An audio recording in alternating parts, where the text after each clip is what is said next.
얼마 전에 제주도에 강연을 가게 됐는데요. 비행장에 가서 그 표를 받는 겁니다. 표를 받는데 일행이 이제 여러 사람이 가는데 다른 사람한테는 표가 다 나오고 내 표는 없다는 거예요. 그래서 어떻게 된 거냐 그랬더니 뭐 맞지 않는다고. 그래서 무슨 얘기냐 그랬더니 저게 저 관리하는 매니저가 있는데 거기 가봐야 알겠다고. 그리고 이제 따라갔어요. 따라갔더니 거기 사람이 또 이렇게 쓱 보더니 몇 살이세요? 그래요. 그래서 101살인데요. 만 101살인데요. 그랬더니 여긴 한 살로 나왔는데요. 그래. 아니 내가 한 살인 말이 돼요. 그랬더니 여기는 한 살로 나오고 그 동네 대한항공 비행기는 930번 탔다는 거예요. 그 한 살짜리가 어떻게 930번 탔겠어요? 그래서 내가 생각하기에는 당시 내가 컴퓨터에 100살 넘은 사람은 비행기를 안 타니까 아마 100을 빼버린 모양이라고. 그 100을 빼버리면 내가 한 살이 되거든요. 그랬다 보더니 아마 그런 것 같다고. 그래서 별 받아가지고 이제 겨우 타긴 탔는데 이제는 이제 우리 그 동면센터라 그러니까 거기도 가게 되면 내가 지금 2살로 나오고 대사고 왜냐면 100살 넘은 사람이 없으니까 저걸 빼버리니까 2살만 남고 있는데 어제까지 제가 한 살은 끝나고 오늘부터 이제 2살 시작이 됩니다. 그래서 꽃도 받고 또 여러분 축하해 주셔서 고맙습니다. 오늘은 제 시간이 허락하는 대로 그 한 가지 얘기하고 또 앞으로 쭉 계속할 두 번째 시간이 되면 얘기하려고 하는데요. 오늘 처음에 한 가지 얘기하는 건 우리가 이게 사회생활을 쭉 하는 동안에 이제 무엇이 잘못인가 또 어떻게 그 어려움이 오는가 이제 그런 얘기를 좀 이제 할까 그럽니다. 근데 사람이라고 하는 게 안에서 보면 다른 점이 많아도 또 이렇게 밖에서 보면 비슷한 점이 더 많아요. 이제 제일 다른 게 민구한 내가 이제 내 친구 집에 가게 돼요. 가면 대문 밖에서 형제가 이제 내 친구의 아들 형제가 놀고 있죠. 놀고 있으면 내가 쓱 보고서는 저거 형제니까 꽃같이 생겼구나. 그럽니다. 그 들어가서 내 친구 보고서 대문 밖에서 두 아들 노는 거 봤는데 형제니까 이렇게 꽃 같더라고 그럽니다. 그럼 또 내 친구가 뭐라고 하니 그래요. 내가 보기에는 두 놈이 완전히 다른데요. 성격도 다르고 뭐다 다른데 같아요. 그럼 내가 보니까 같던데 그러면 또 내 친구는 그 이상하다. 내가 보면 완전히 다른데 그렇습니다. 그래서 이제 사람은 밖에서 보면 공통점이 많고 안에서 보면 다른 점이 이제 많아요. 그러니까 다른 점이 없이 다 똑같으면 그때는 또 살 재미가 없어요. 우리 옛날 이제 꽃을 할 때 뭐 장미꽃이 좋다, 백합꽃이 좋다. 그래서 이제 넌 무슨 꽃을 좋아하느냐 그러지 않았어요? 근데 요새는 그것보다도 사진 찍는 사람들이나 연구한 사람들이 그 야생화 말이죠. 보일락말락한 것들 말이죠. 그런 꽃 같은 것도 가지고서 또 이제 발표하고 그러면 야, 그놈 참 이쁘다 말이죠. 그럽니다. 만약에 세상에 꽃이 한 종류밖에 없으면 어떻겠어요? 아무 재미도 없거든요. 여러 종류가 있으니까 이제 좋습니다. 그래서 사람은 공통점은 다 크게 같고 개성은 다 달라요. 근데 그 공통점 속에서 개성, 꽃 같은 그 꽃은 꽃이지만은 그 안에 이제 장미꽃도 있고 무슨 뭐 벚꽃도 있고 진달래꽃도 있고 여러 종류가 있어야 하거든요. 그것이 이제 잘 조화가 돼야 하는데 잘 조화가 되질 않습니다. 그 만약에 내가 누구 보고서 난 장미꽃을 좋아하는데 당신 왜 벚꽃 좋아하느냐 그러면 내가 좋아하니까 좋아하는 거지 그럽니다. 그건 내가 좋아하는 거지 다른 사람도 좋아하는 법은 없거든요. 이제 그런 아무것도 아닌 문제가 이제 자꾸 나타납니다. 근데 이제 그런 걸 이제 나도 이제 자라면서 자꾸 달라지는데요. 옛날 내가 이제 도산 안창호 선생님을 좋아했고 인천 김성수 선생님을 존경하고 그랬거든요. 난 그 어른들은 나하고 다 다른 사람인 줄 알았어요. 아주 훌륭하고 말이죠. 조건도 잘못이 없고 다 훌륭한 사람이고 나를 못하는 사람인 줄 알았거든요. 난 없는 줄 알았거든요. 근데 내가 쭉 커보니까 이제 내가 나이가 많이 들고 보니까 그 어른들도 다 나 비슷했구나. 다 같이 자랐구나.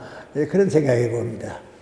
그래서 여러분은 이제 나와 같은 나이라든지 이런 사람들 보면 무슨 특별한 사람 같이 말이죠. 그렇게 보는데 그건 아니에요. 다 살아보면 다 똑같은 거예요. 그래서 우스운 얘기를 합니다만은 옛날 6.25 때 내가 부산 피라미가 있었거든요. 그때 내가 중앙고등학교 이제 교사로 있었어요. 내 은사 되시는 김성식 교수님이라고 계신데 그분은 이제 고려대학의 교수님이시고요. 조기준 교수라고 경제학 교수인데 그 내 선배되니까 또 이제 교수님이거든요. 그 부산에서 만났어요. 만나서 내가 고려대학은 대구에 와 있고 두 분 선생님은 여기 부산에 와 계시는데 일주일에 하루씩 대구 강의 가세요. 그랬더니 일주일에 하루씩 간다 그래요. 그 피곤하고 멀어서 어떻게 가세요? 그랬습니다. 그랬더니 내 은사 되시는 선생님이 나보고 뭐라 그런 거 아니 김생도 와봐 괜찮아 그래요. 기차도 어렵고 그랬을 텐데요. 그런데 교통도 불편하고 그래도 우리 대학 옆에 다방이 하나 있는데 그 다방 마담이 아주 미인이야 이뻐. 또 아주 커피 맛도 좋고 그래서 그 재미가 그래요. 그 내가 너무 웃었거든요. 저 나이 많은 대학 교수들이 강의하러 가지 뭐 마담 보러 가는 건 아니거든요. 근데 나보고 이제 커피 맛도 좋고 그 마담이 이뻐서 간다고 말이죠. 재미있다고 그래요. 그래 가만 생각해 보면 이게 다 나이 많든지 적든지 공통점이 있어서 그래서 재미있다 말이죠. 그 어른들도 다 그 재미도 있어야지 없으면 무슨 재미에 살겠어요. 그러니까 그래서 간다 이제 그래요. 또 이제 우리 젊은 사람들은 뭐 이렇게 농담도 하고 뭐 이제 그러면 재미있어요. 그런데 나이 많은 늙은이들이 또 농담하는 것도 쓱 보면요. 또 그건 또 그들이 또 재미있어요. 전에 한번 무서운 일인데 그 성천 유다령 선생이라고 계세요. 그분이 전 벌써 세상 떠나고 한 15, 16년 됐네요. 그 어른이 한번 나 만나더니 그래요. 김생 목사니까 김생이 더 잘 알겠지. 강은영 목사 잘 알지? 그래요. 잘 알죠. 그랬더니 그 목사님 목소리도 크고 어디 가면 설교에도 아주 큰 목소리로 하고 또 자기 잘난 것 같이 자꾸 떠드는 거 알지? 잘 알죠. 그분 성격이 좀 그렇습니다. 그랬더니 내가 여전히 어디 가서 한번 혼내줘서 그랬더니 내 앞에 와서는 꼼짝 못해. 그래요. 무슨 일이 있었어요? 그랬더니 이제 원로들, 나이 많은 이제 원로들이 한 20명쯤 모였는데 자기 여기 앉고 강원을 목사 이제 저기 앉았거든요. 다 나보다 선배죠. 저기 앉았거든요. 그러니까 유다령 선생이 강원래 목사 쓱 보면서 강 목사님 그랬더니 예 이래요. 나 오래전부터 뭐 하나 물어보려고 그랬는데 미안하고 시간이 없어서 못 물어봤는데 하나 물어봐도 괜찮아요? 그랬더니 물어보세요 그랬습니다. 다들 또 모였던 사람들이 뭐 물어볼래나 하고 보지 않았겠어요? 그러니까 뭐라고 물어봤는 거 아니, 어디 강씨요? 성본이, 본이 어디에 뭐 어디 강씨요? 난 진주 강씨라고. 아, 맞다. 내 그럴 줄 알았다. 왜요? 우리 집에 강아지가 한 마리 있는데, 이놈의 강아지가 목소리도 크고 잘 짖고 그린다고. 저놈의 강아지 이렇게 목소리가 크다 그랬더니, 우리 강아지가 진주에서 와서 진주 강씨야. 목사님도 진주 강씨고 우리 강아지도 진주 강씨니까 목소리가 크구나. 그래서 와 하고 웃었다고요. 그 다음에 그 성전에 나와 한 말이 뭔가니, 그때 한 번 혼내줬더니 이제 나한테 와서 꼼짝 못해. 그러거든요. 나도 그 얘기 들으면서요, 영감님들도 저런 재미가 있으니까 살지, 그런 재미 없으면 뭐 아무 재미도 없지. 그리고 이제 웃었습니다. 다들 인간에게는 공통점이 있어서, 뭐 나이 많든지 적든지 다 이렇게 통하는 바가 있거든요. 하나만 더 말씀드리죠. 현승종 선생이라고 계셨어요. 그분이 이제 고려대학의 교수로 계시다가 성균관대학의 총장으로 가시고, 그 다음에 또 건국대학의 이사장도 하시고, 국무총리도 하시고, 그러니까 나보다 한 살 위예요. 그런데 그 한 살 위신데 몇 달 전에 세상 떠났어요. 그래 아마 지금 내 나이하고 같은 나이가 되죠. 그거는 이제 우리나라 교육자 협회, 우리 교육계에 있는 그 다 모임이 전국적으로 있어요. 그 협회 회장이에요. 그러니까 이제 우리나라 교육계에 많은 사람들이 있는데 그 제일 높은 회장이 되거든요. 그래 한번 나한테 전화가 왔어요. 김생 우리 협회의 전국대회가 건국대학 강당에서 있는데 거기에 한 50분 동안 좀 기념 강연 해줬으면 좋겠다고 그래요. 그 제가 가서 도움이 되겠습니까? 그랬더니 다들 김 교수님 오시는 거 좋겠다고 그래서 내가 부탁한데 좀 수고해달라고. 그럼 제가 도와드려야죠. 그랬습니다. 그래서 건국대학 강당에 이제 가면 이제 강당이 있고요. 그 옆에 대기실이 있거든요. 대기실인데 거기 이제 뭐 텔레비전이 하나 놓여 있고 그래요. 그래서 앉아서 이제 뭐 기다렸다가 그 어른이 나보고 그러는 거예요. 김생 나 미안한 부탁 하나 할까? 그래. 무슨 부탁이세요? 그랬더니 내가 이제 시간 되면 들어가서 김 교수님 이제 소개해드리고 여러분한테 소개해드리고 난 좀 볼일이 있는 것 같이 싹 빠져나와서 여기 좀 앉아있으면 좋겠어. 그래요. 그렇게 하세요. 근데 무슨 일이 있어요? 그랬더니 다른 건 아니고 하늘 축구 시합이 있는데 그거 좀 보고 싶어서 그래.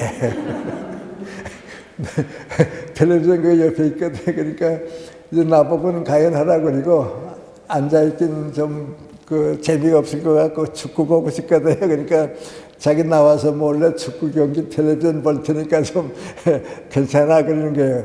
그렇게 하시라고 하죠. 그러더니 시간이 되니까 이제 나 데리고 나갔거든요. 나니까 이제 여기 앉는데 의자가 한 자리밖에 없어요. 그래서 내가 설까요? 그랬더니 괜찮아 놨다 나오라 그래요.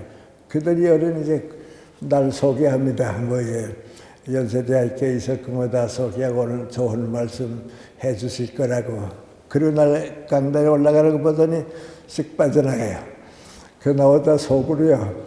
점잖게 다 소개하고 그래도 내가 교육계 대표인데 축구 시합하는 게 제일 좋은가 보다. 지금도 그거는 세상 떠났다 하면 남들이 보면 저거 뭐라 그러니까 자기는 텔레비전 보고 나보고는 가열하라 그러고 말이죠. 근데 지금 가만 생각해보면 참 그러는 게 그게 아쉬워요. 그래도 그런 맛이 있어야 살지 그런 맛도 없으면 무슨 재미에 살겠어요. 그래서 인간은 다 이렇게 여러 가지 있지만 공통된 점이 이제 더 많다 그런 생각을 이제 해보는 겁니다. 그런데 제가 이제 여러분한테 얘기하는 건 내가 얘기하면 여러분은 그 참 옛날이니까 그랬구나 그럴 거예요. 오래전에 내 제자가 한 사람 있는데 연세대학교 신과대학에 다니고 있었어요. 이군이라고 하는데 그 이전 후에 이제 또 조언을 많이 하고 그런 분이에요. 내가 이군이라고 해. 이군이 있는데 이군을 내가 만났어요. 만나서 나이가 몇 살 됐던가 그랬습니다. 그랬더니 29살이라고 그래요. 29살이면 시골에서 결혼할 나이가 됐는데 결혼이 늦었다 그랬어요. 그랬더니 저는 결혼할 여자가 있긴 있습니다. 있는데 가정사정이 좀 어려워서 기다리고 있다고 그래요. 그게 무슨 어려운 점이 있어? 그랬더니 그 이군이지 하는 얘기입니다. 연세대학교 학생으로 있을 때에 20명 여자 대학 다니는 여학생이 하나 친구가 됐어요. 근데 고향이 비슷해요. 그러니까 이제 같은 고향이고 비슷하니까 서로 이제 가까이 지나고 그러다가 서로 사랑하는 사이가 됐어요. 그래서 이군이 나 이제 군에 대학 졸업하고 군에 갔다 와서 제대하게 되면 당신도 이제 숙대 졸업하게 되니까 부모님한테 허락받고서 우리 결혼하자고. 그래서 그러자고 이제 둘이 약속을 한 겁니다. 그리고 이제 이군이 군대 가서 제대하고 이제 돌아오고 이 아가씨는 이제 대학을 이제 졸업하고 그래서 이군이 이제 고향 집에 가서 아버지 보고서 그 얘기를 했습니다. 내가 대학에 있을 때 약속한 여자가 있는데 좀 결혼을 허락해 주시면 좋겠다고. 그러니까 그 아버지가 반가워서 잘 됐다. 할아버지한테 가서 말씀드리고 허락받도록 하자. 그래서 그러자고. 그러니까 아버지가 이제 그 이군을 데리고서 할아버지 있는 바에 가서 인사드리고 그 얘기를 했습니다. 그 아들 가르치면서 군대도 갔다 오고 그래서 결혼하려고 그러는데 좋은 아가씨가 있어서 결혼하는데 좀 들어보시고 허락해달라고. 그러니까 할아버지가 그래 어떤 아가씨냐 어떤 교수냐 물어봤습니다. 그랬더니 이제 고향도 비슷하고요. 또 뭐 집안도 좋고 그랬습니다. 다 듣더니 내가 우리 집의 장손이고 결혼은 늦었는데 빨리 결혼해야겠는데 2가지 조건만 되면 하자 그랬습니다. 그 2가지 조건이 뭡니까? 그랬더니 첫째는 하니 그래도 우리 집안의 명문가의 가정인데 집안이 쭉 이름이 있는데 중산층은 돼야 될 거고 너무 가난하거나 또 천한 직업 가지고 있으면 안 되니까 중산층 사람들이 가지는 직업 이상으로 직업이 있는 게 좋겠고 2번째는 우리 집안이 옛날부터 내려오는 그 명문가의 가정인데 집안이 좋아야지 너무 집안이 천하면 안 되니까 그 2가지만 맞으면 해라 그랬습니다. 그래서 이제 이군이 아버지하고 만나서 그 아가씨한테 가서 얘기했습니다. 다 아마 괜찮을 거라고 우리 집안을 자꾸 따지는데 당신의 가문에 이렇게 족벌 좀 달라고 말이죠. 그 아가씨가 좋아서 이제 족벌을 쭉 적어서 이제 갖다가 줬습니다. 그래서 이군이 이제 아버지하고 또 할아버지 방에 들어가서 인사드리고서 보시고서 허락해달라고 그랬습니다. 그랬더니 그 할아버지가 쓱 보더니 다 괜찮구나. 족보를 좀 보자. 그래서 또 보고 또 보더니 야, 안 된다 그랬습니다. 왜 그렇습니까? 그랬더니 그놈의 집안하고 우리 집안하고 한양에 있을 때 서울 살 때 대대로 원수된 집안이야. 원수된 집안인데 그 할아버지 말입니다. 내 아버지가 너희 할아버지죠. 할아버지가 내 아버지가 세상 떠나면서 그놈의 집안하고는 절대로 혼인하지 말라고 유언을 하고 갔기 때문에 안 된다고 말이죠. 아니 아주 벼락 같은 소리죠. 그래 아버지도 깜짝 놀래고 이건도 깜짝 놀라서 정 안 됩니까? 그래 그건 안 돼. 아버지가 나한테 유언까지 했는데 그건 절대 안 돼. 다른 여자 구해라 말이죠. 안 된다고 그랬습니다. 그래 할 수 없이 그만 나왔다고요. 나왔는데 어떻게 할 수가 없거든. 상대방 가정에서는 나 양해가 됐으니까 결혼하긴 해야겠고, 할아버지는 절대로 반대하고, 둘에서 이제 고민이 생겼습니다.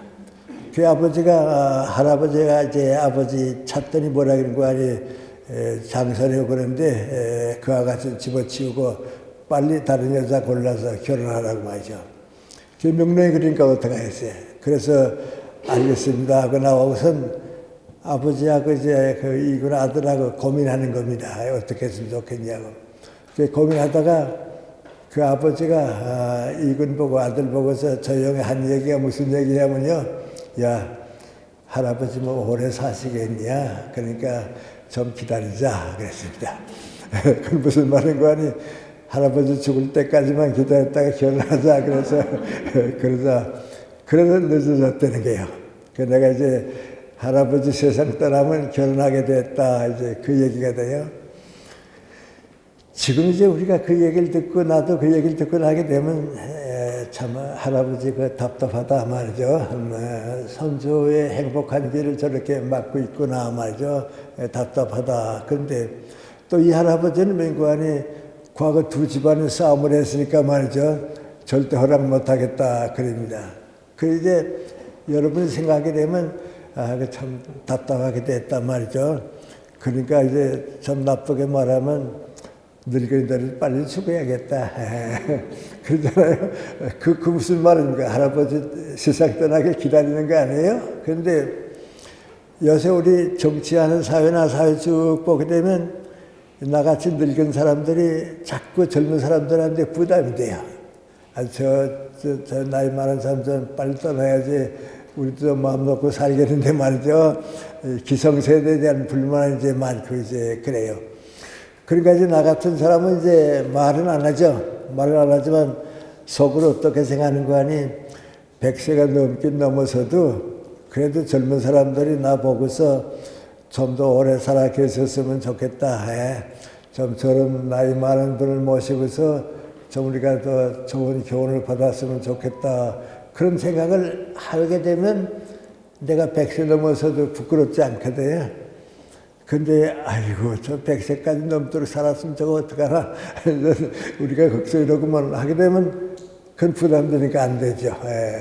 그런데 이렇게 사회생활을 쭉 하다 보게 되면 요새 우리 정치하는 사회를 가만 보면요.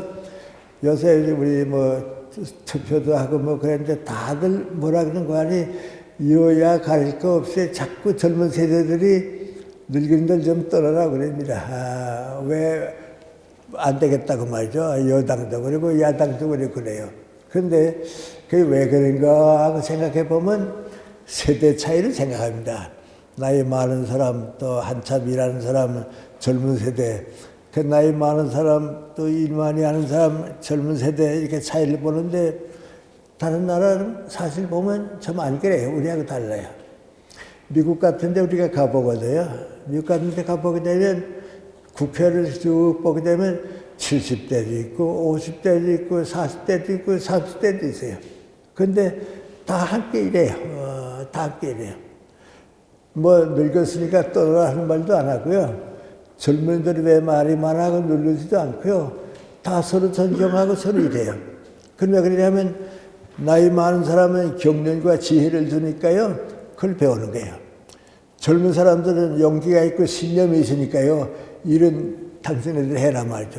그러니까 나이 많은 사람들은 우리 이제 일할 세대가 아니니까 뒤로 물러서고 일을 할 수 있도록 도와주고 또 이끌어주고 하니까 오히려 세대가 많듯이 좋거든요.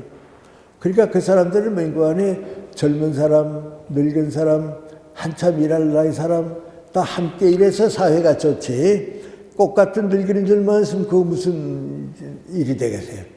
또 젊은이들만 있으면 또 세상이 어떻게 되겠어요. 그러니까 저 사람들은 다 이렇게 화합해서 사는데 우리는 한쪽이 없어져야 사는 것 같이 알거든요.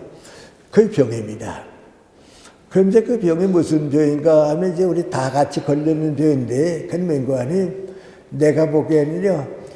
늙었다 젊었다 하는 것을 나이가 많다 나이가 적다 그렇게 판단하지 말고 정신적으로 늙었는가 젊은가 그게 문제예요. 미안하지만 이제 내가 가만 날 생각해 본 말이죠. 나보다도 우리 50대 사람들이 더 늙은 사람들이 더 많아요. 내가 봐도 저 친구 저렇게 늙었나? 저거 큰일 났구만 말이죠. 근데 왜냐하면 정신적으로 내가 젊거든요. 근데 그 사람들은 이제 정신적으로는 성장하지 못했으니까 늙어버렸거든요. 그래서 그럼 한 나라가 제일 불행한 건 무엇이 제일 불행한가 하고 물어보기만 많은 거 아니 젊은 세대가 정신적으로 늙어버리고 마는 거, 그게 제일 큰 걱정입니다. 늙었더라도 정신적으로 젊은이가 많은 것이 제일 행복합니다. 내가 62년에 한 번 하고 72년에 한 번 하고 세계 일주 여행을 쭉 해봤거든요. 그때는 이제 중국에는 못 가던 때입니다. 우리 공산국가는 못 가던 때니까 제일 큰 나라가 이제 인도하고 미국하고거든요. 근데 미국에 쭉 가보면 사람들 가만 쭉 가보면 어떤 거 아니 늙은 젊은이가 그렇게 많아요. 나이는 많은데 생각은 젊거든요. 그런데 인도에 가서 쭉 보니까 젊은 늙은이가 그렇게 많아요. 나이는 많지 않은데 생각은 다 늙었어요.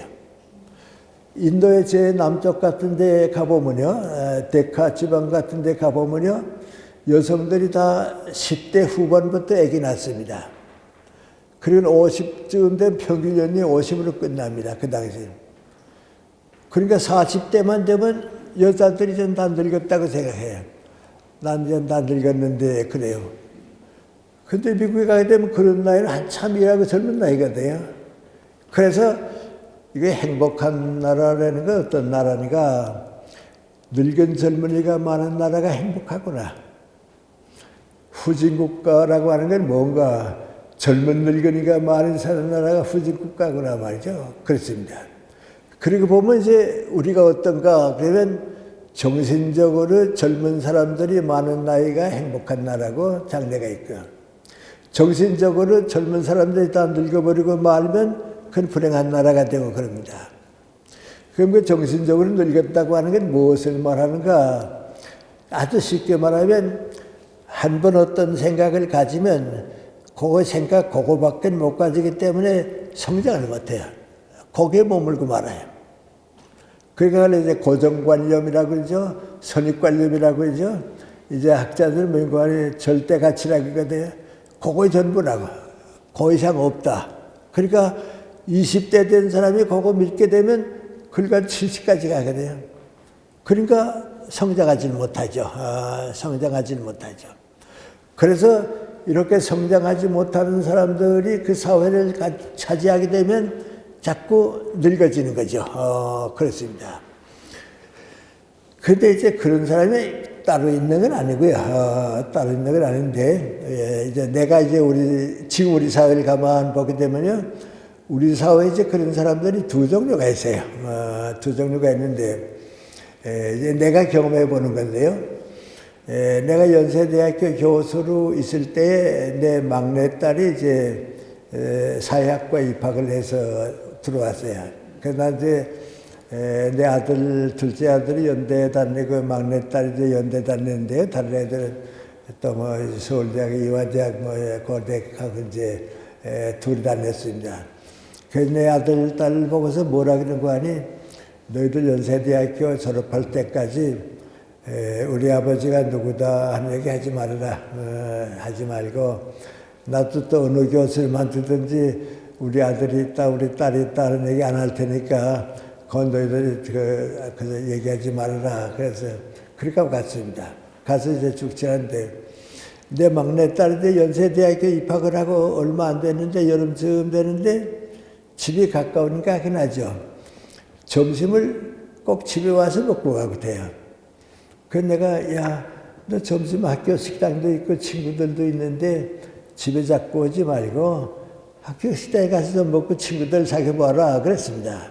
그랬더니 아버지 난 이렇게 이화여고 나왔습니다. 아버지 난 대학에 가면 안 그럴 줄 알았는데요. 대학에 가니까 제일 보기 싫은 애들이 있어요. 그래서 걔들 보기 싫어서 집에 와서 먹는다 그래요. 어떤 애들이 보기 싫으냐 그랬더니 두 가지 종류가 있다 그래요. 그 어떤 동료 학생이냐 그랬더니 첫째 민관이 연세대학교는 기독교 대학이가 돼요. 기독교 대학이니까 이제 기독학생회가 있거든요. 그 연세대학교는 기독학생회가 있어서 잘 이끌어가고 있는데 연세대학교의 기독학생회는 그 올바른 크리스찬이 아니고 올바른 신앙을 가지고 있는 게 아니고 우리식으로 믿어야 한다고. 이렇게 믿어야 올바른 기독교인 된다고 하는 그 보수적인 신앙 가진 학생. 얘들이 자꾸 찾아와서 뭐라고 하니 연세대학교에 그 기독학생이 가지 말고 우리 보수적으로 오라고 말이죠. 예를 들어 말하면 이제 고려신학 같은 데서 우리끼리 오라고. 그런데 내 딸도 교회 다니니까 잘 알고 있거든요.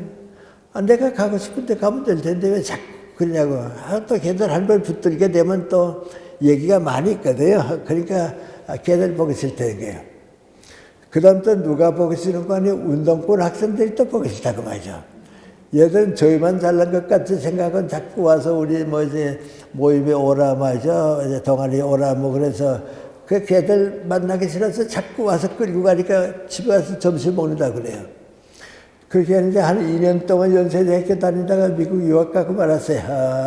그 미국 가니까 그런 애들이었거든요. 근데 이제 그 애들이 이제 커서요. 그래서 지금 이제 기독교계도 움직이고 말이죠. 정치도 하고 그러는데 얘들이 이제 뭐인가 하니 고정관념가 됐어요. 그거 가지고서는 그걸 벗어나질 못해요. 그걸 벗어나면 되는데 벗어나지 못하니까 이제 정치도 걔들이 맡아 하게 되고 정당에도 걔들이 들어가게 해야 되니까 교회도 가게 되면 자꾸 분열이 되고 교단이 생기고 그래서 문제 생기게 돼요. 근데 그건 괜찮아요. 그건 괜찮지만은 제일 걱정거리가 뭐냐면 그 교회를 그렇게 받아들이게 되면 성장을 못해요. 성장을 못하니까 교회가 있어서 사회를 도와주는 게 아니고 사회가 보면 교회 때문에 성장을 못해요. 이건 좀 내가 여러분한테 얘기하기는 좀 여러 사람한테 다 통하는 건 아닌데 우리나라가 아직 종교국가대. 종교국가이기 때문에 여러분은 한 번은 알아야 돼요. 그래서 내가 이제 하는 얘기인데요. 그건 어느 종교나 마찬가지야. 불교도 마찬가지야. 예를 들어 말하면 이제 이런 생각해 보세요. 석가님이 만약에 오늘 우리 한국에 오셨다 생각해 봅시다. 오셔서 아주 뭐 조계종에 좋은 그 스님이 우리 석가님 모시고서 우리 한국이 이만큼 불교 국가가 되고 석가님의 뜻에 의해서 우리가 정신적으로 나라를 이끌어가고 있습니다 하고 이제 절도 다 가 보여주고 말이죠. 또 이제 뭐 행사하는 것도 다 보여주고 석가님 보고서 와보시니까 어떻습니까 하고 물어봤다고 합시다. 그랬더니 석가님이 뭐라 그러십니까? 내가 언제 너희들한테 저렇게 돈 많이 들여가지고 절까지 일하고 그랬냐고. 또 언제 이렇게 내가 가난하고 버림받은 사람 많이 있는데 우리끼리 모여서 잘 살면 된다고 그런 일 있냐고. 또 정 잘못된 건 죽어서 극락세계에 가면 된다고 현실 책임을 다 감당하지 못하는데 그러면 나하고는 완전히 딴 생각인데 나하고는 완전히 다른 생각하고 있는데 왜 그렇게 됐냐 말이죠. 다른 건 또 다 참을만 한데 내가 암만 해도 참을 수 없는 건데 어디 가든지 내 뭐 불상을 만들었다고. 내 모습을 저거 요게 이슬까지 가지고 요게도 있고 요게도 있고 그걸 왜 만들었냐고 내가 창피해서 어디 가겠냐고 말이죠. 갈 데가 없다고 말이죠. 그렇을 거예요. 그리고 우리 불교가 얼마나 잘못된 겁니까? 석가님의 정신하고 완전히 달라진 게 아니에요. 그래서 이제 원불교에 다니는 사람이 대신 나타나서 석가님 옳습니다.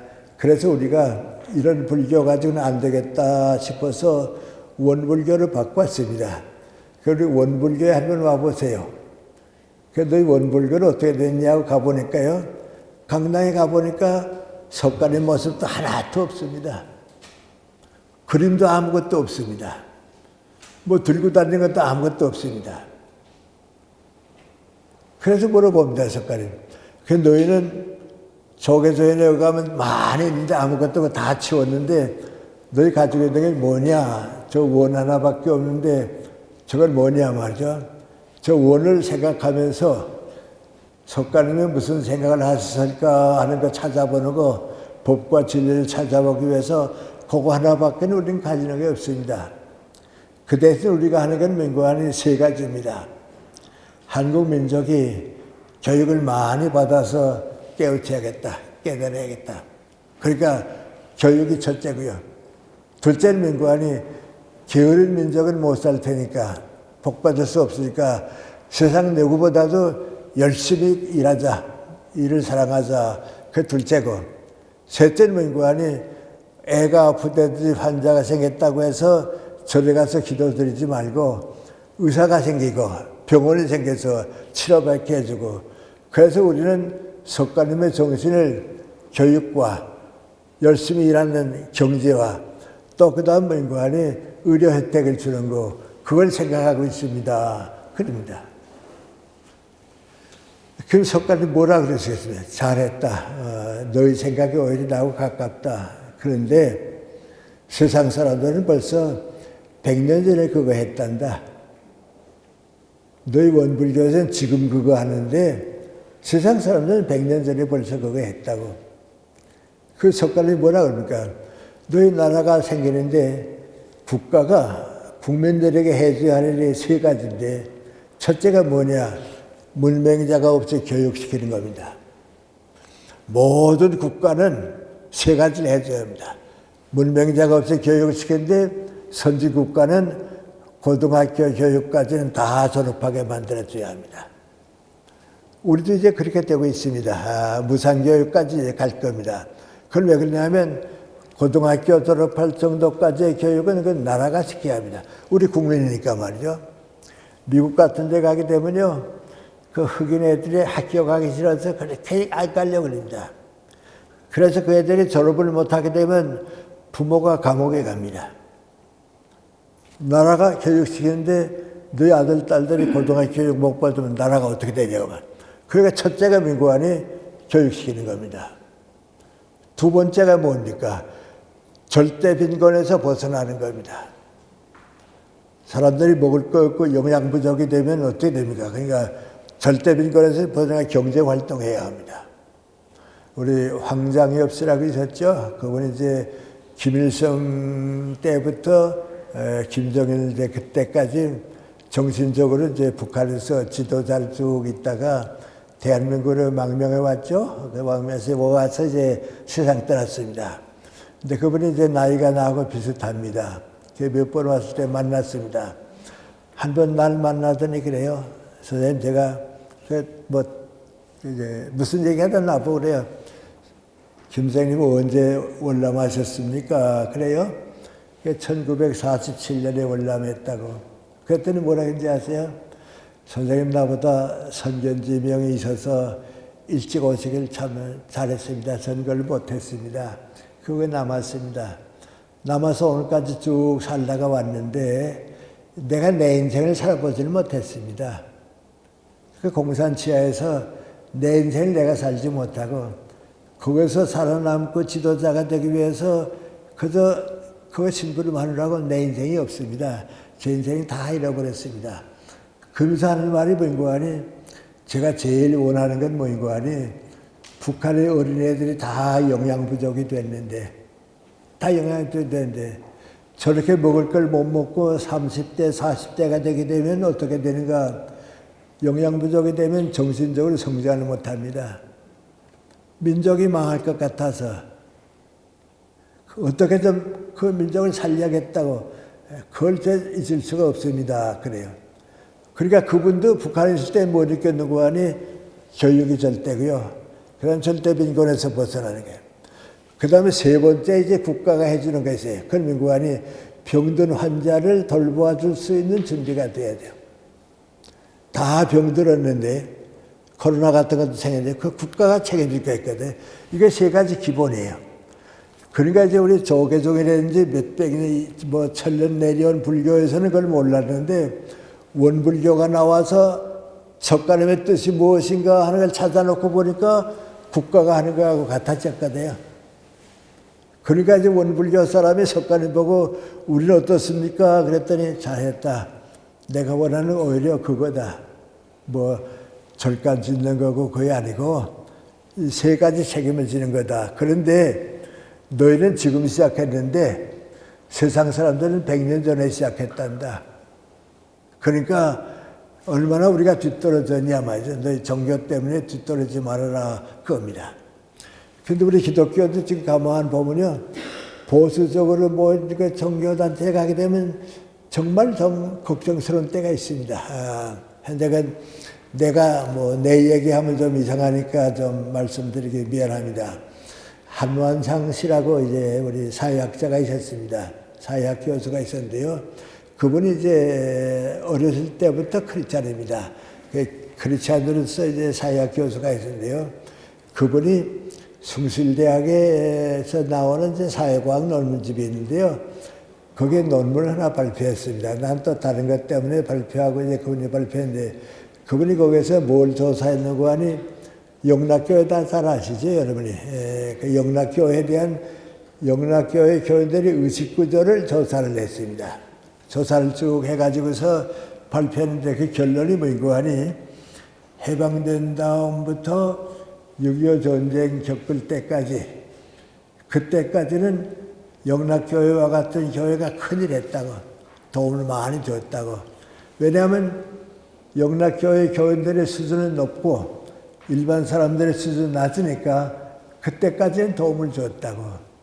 그런데 그 다음부터는 성장을 못하니까 세상 사람들이 성장해서 영락교회 수준과 같아졌다가 이전엔 세상 사람들이 영락교회 수준보다 더 올라갔다고. 그럼 앞으로 어떻게 하는가? 이전 영락교회가 사회 줄 거 없다고. 사회가 올라가게 되면 뭐 되는 거 아니? 교회만 좀 잘해줬으면 좋겠다. 교회만 좀 제 책임 감당해 줬으면 좋겠다. 이제 내려보게 됐다고. 그러니까 이제 교회가 올라가느냐 내려가느냐 하는 건 우리 교회가 더 성장하느냐 못하느냐 그것 때문에 달려있다고 그럽니다.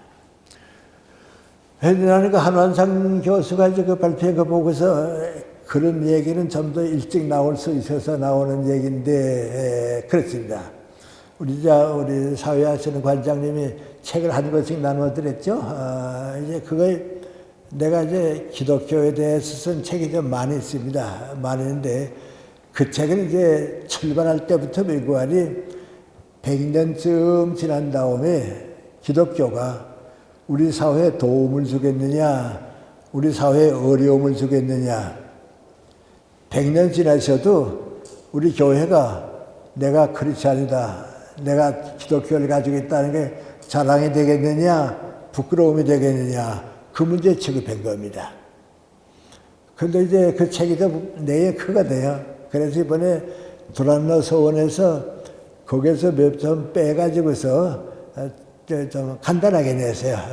간단하게 냈는데, 지금 그 책을 독자들이 많습니다. 많이 읽어보는데, 이제 교회에 계신 분들이 좀 그 책에 대한 관심이 좀 많습니다.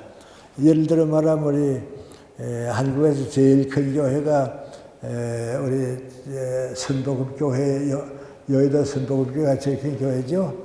그 큰 교회 이영훈 목사님이 그 책을 어느 장로님이 자꾸 읽으라 그래서 읽었습니다.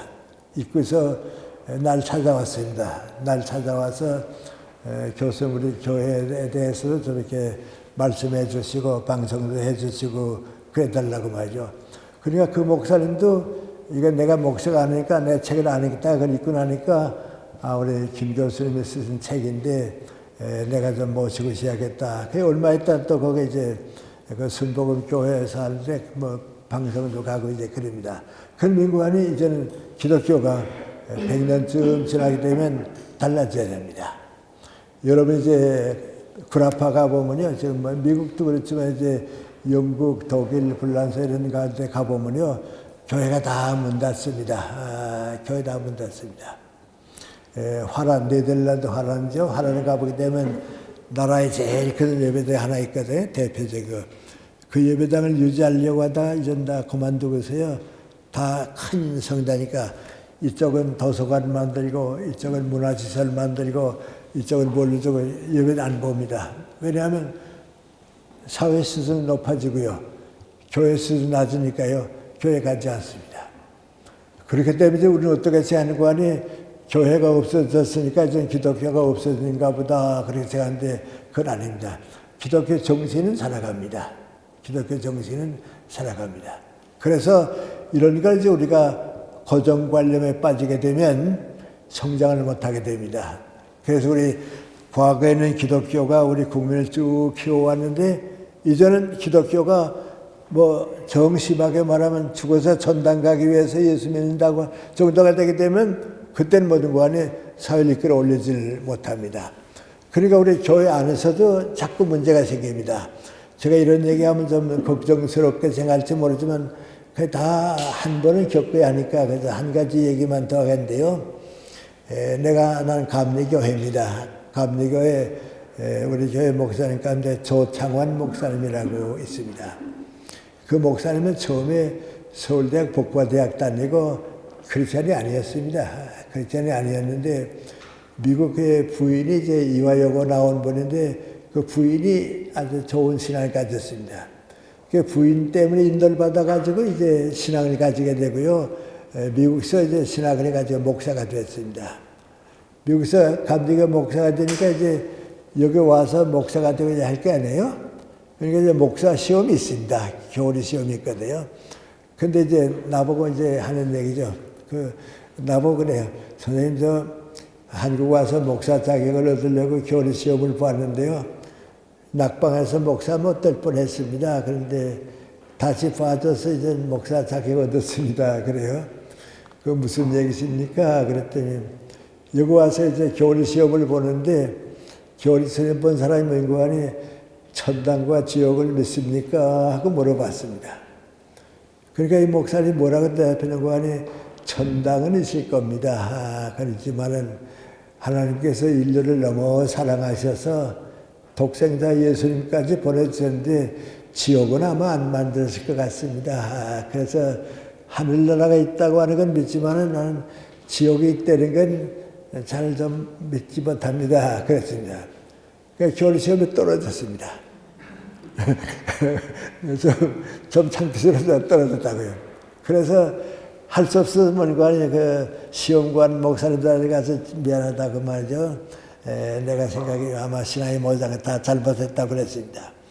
그리고 떨어졌는데 얼마 있더니 다시 나오라 그래 나갔습니다. 나갔더니 뭐라고 하니 교리 시험에는 떨어졌는데 겸손해서 선배 목사님 다 겸손해서 합격시켰다고 말이죠. 그 목사 되라고. 그래서 목사가 됐습니다. 그런데 그게 뭐고 하니 교리에 얽매 살다가 아까 내가 인간성이래. 인간이 다 똑같이 가지고 있는데 그 인간적인 공통점이 더 크거든요. 그건 상식으로 생각해봐도 그렇게 되거든요.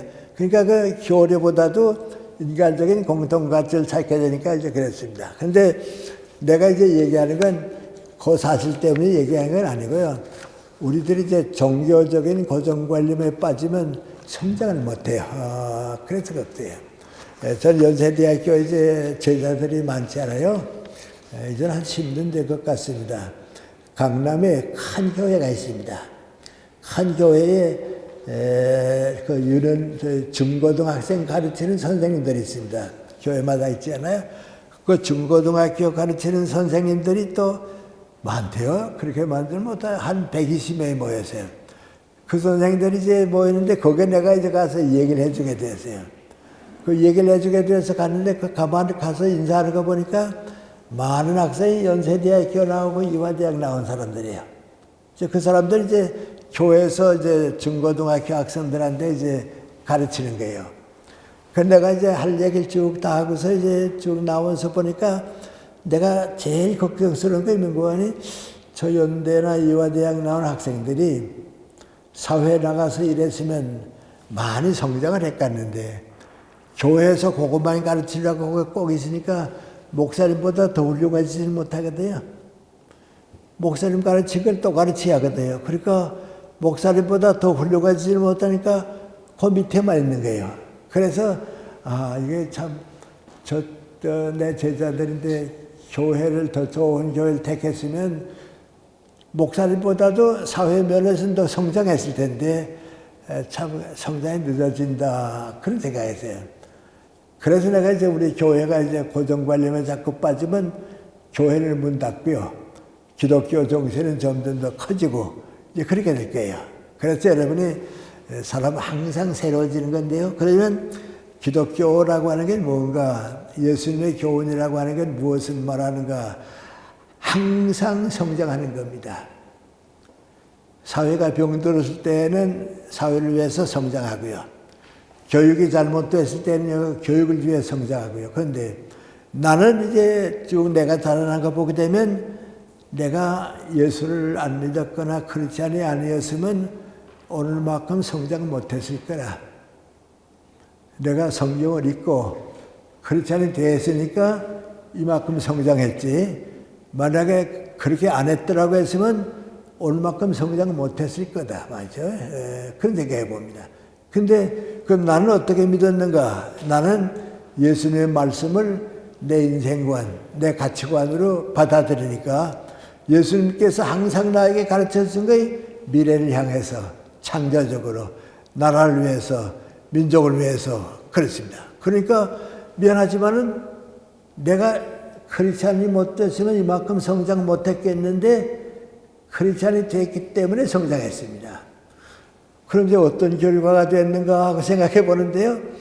내가 신학을 공부하고 목사가 됐으면 장로교 목사나 감리교 목사로 끝났을 텐데 철학 공부를 하고 신학을 공부 안 하고 크리스찬 교수가 됐기 때문에 지금은 모든 교회 가서 설교합니다.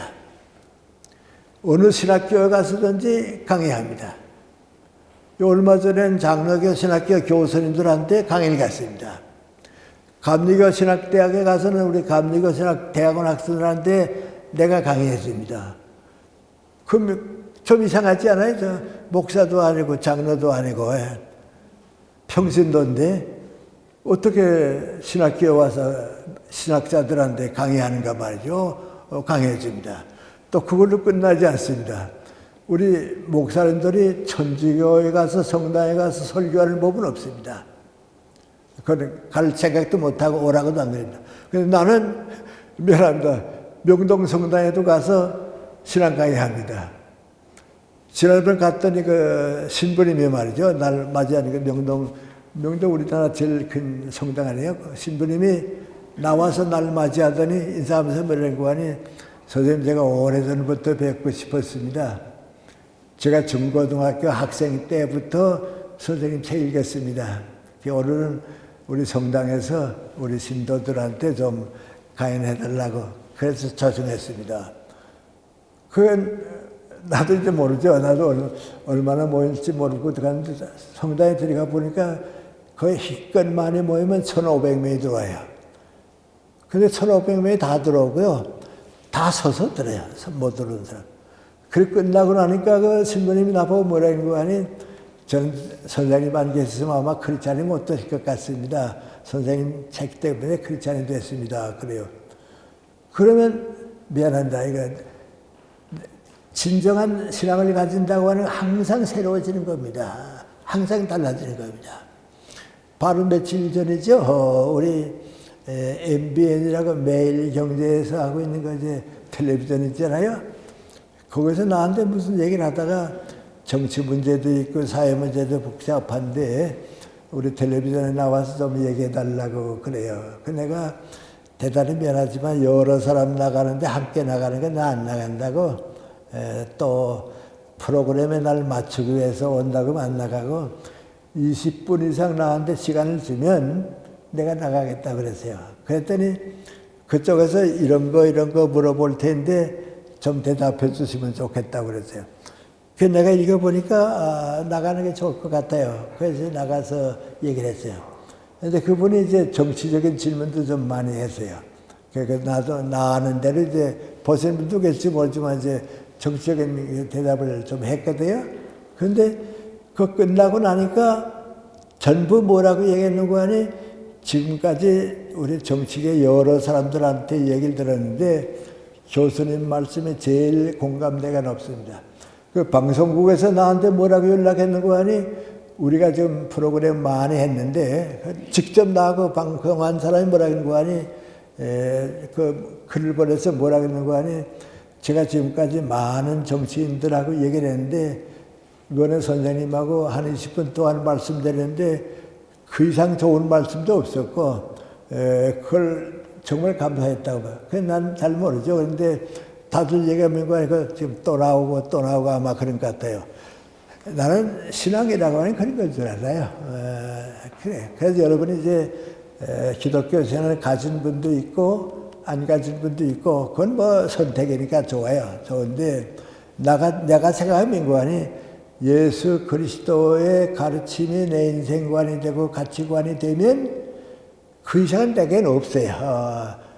근데 그렇게 살고 보니까 교육계에 가든지 종교계에 가든지 정치계에 가든지 내가 가장 그 좋은 뜻을 준 데가 내 뜻은 아니에요.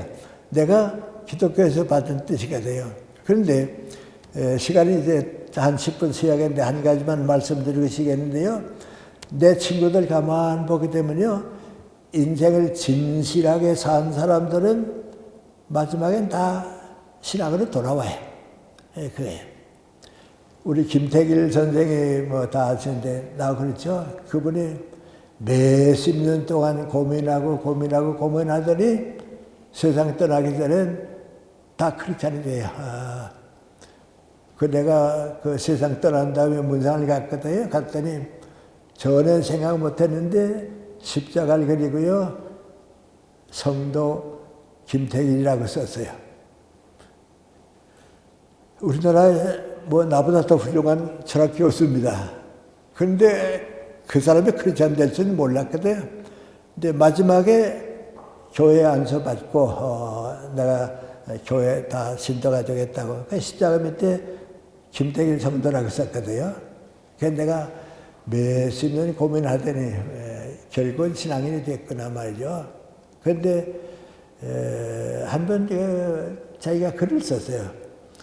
나도 기도를 드려야겠다 해서 기도를 드렸는데 기도를 드리고 보니까 전부 이기적인 나 복받기 위한 기도가 돼서 이런 기도를 드려도 괜찮나 하는 생각이 나더라고. 그런데 그 사람은 모든 사람을 두 가지를 보는데요.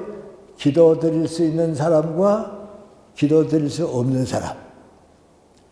기도 드릴 수 있는 사람은 크리스찬이고 기도 드릴 수 없는 사람은 교회 안만 다녀도 그건 크리스찬이 아니에요. 그러니까 몇십 년 동안 기도를 못 드리고 있다가 기도를 드리고 나니까 크리스찬이 됐거든요. 그런데 그 김태길 선생의 또 스승이 있습니다. 박종홍 선생이라고 우리 철학계에서는 정말 존경받는 분입니다. 그분은 대학에 교수를 있을 때 학생들이 선생님을 종교 문제를 어떻게 생각하십니까? 하고 물어보면 철학자는 종교를 가지면 안 된다고. 철학자가 뭐 믿게 되면 철학이 안 된다고. 그러니까 나는 진리를 찾아서 살긴 하지만은 종교는 안 가진다고 그러던 분이에요. 근데 이분이 이제 암으로 세상 떠나게 됐어요. 가족들도 다 세상 떠나게 되는데요. 마지막에 그 가족들, 제자들이 선생님 이제는 신앙으로 돌아오시면 어떨까요? 그랬어요. 과거에는 학생을 보고 아니라고 그러던 분이에요. 아니라고 그러던 분인데 아무 말도 안 하고 가만히 있더니 너무 늦지 않았을까? 그랬어요. 오늘까지 내가 신앙을 못 받아도 너무 늦지 않았을까? 신앙은 늦을 거의 없습니다. 신앙으로 돌아오시죠. 그랬더니 그렇게 하겠다고. 그래 병중에 계시니까 나오지는 못하거든요. 그 가족들이 이제 세문안교회 다녔어요. 그 세문안교회 강선영 목사님이 찾아가서 세례주고 신앙 가지고 그리고 이제 세상 떠났어요. 그 세상 떠나니까 그분이 이제 세문안교회에서 연결 예배를 보게 됐거든요. 모든 신문에 다 났죠. 다 박종홍 교수가 세문안교회에서 연결 예배를 본다고 말이죠. 그러니까 모든 철학자들과 제자들이 우리 선생님이 언제 크리스찬이 됐냐고 말이죠. 언제 크리스찬이 됐냐고. 다들 이상하게 생각하죠. 근데 거기 가보니까요, 그날 영일 예배 가니까 말이죠, 세문안교회 교회는 없어요. 왜요? 아는 사람이 없거든요. 전부 바깥 사람들이에요. 외부 사람들. 근데 거기 온 사람 가운데 내가 보기에는 절반은 신앙 가지는지 모르지만 신앙이 있거나 없거나 그분을 위해서 다 모였어요. 근데 그날 예배 보기 아침이에요. 아침에 내가 연세대학교 내 그 연구실에 있는데요. 옆에 방에 있던 배종호 교수라고 동양 철학을 가르치는 교수예요. 그 배종호 교수가 내 방에 들어왔어요. 들어오더니 김장 아침 신을 봤어요. 그래요. 뭐요? 그랬더니 아니 박종호 교수가 어떻게 세문안 교회에서 예배를 드린다고 연결 예배 본다고 말이죠. 그렇게 됐다고. 아니 그분이 언제 크리스찬이 되느냐고. 세상 떠나기 얼마 전에 크리스찬이 됐다고. 교회 가보지도 못하고 크리스찬이 됐다고. 그렇게 됐구나. 나는 그걸 몰라서 신문 보고서 이상하다 그랬더니 그렇게 됐구나. 그래서 나가면서 하는 말이 뭔지 아십니까? 죽음을 앞에 놓고 나니까 갈 데가 없었구나. 암만 철학 교수라고 뭐라 그러죠. 이제 죽음이 앞에 왔는데 갈 곳이 없었구나. 그러나 그 인간이에요. 그래서 이제 제가 여러분에게 생각하는 건 신앙을 고정관념으로 받아들이면 여러분의 성장이 늦어집니다. 사회에 대해서 도움을 주지 못합니다.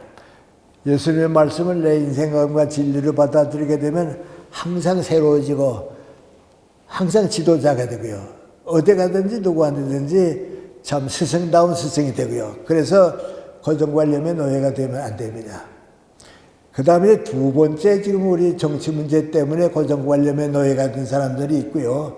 그 사람들이 정치를 하게 되면 사회가 성장을 못하는 때가 있습니다. 그건 이제 우리 사회 문제이기 때문에요. 한 10분 쉬겠습니다. 한 10분 쉬고서 두 번째 문제로 가도록 그렇게 하겠습니다. 좀 쉬시죠.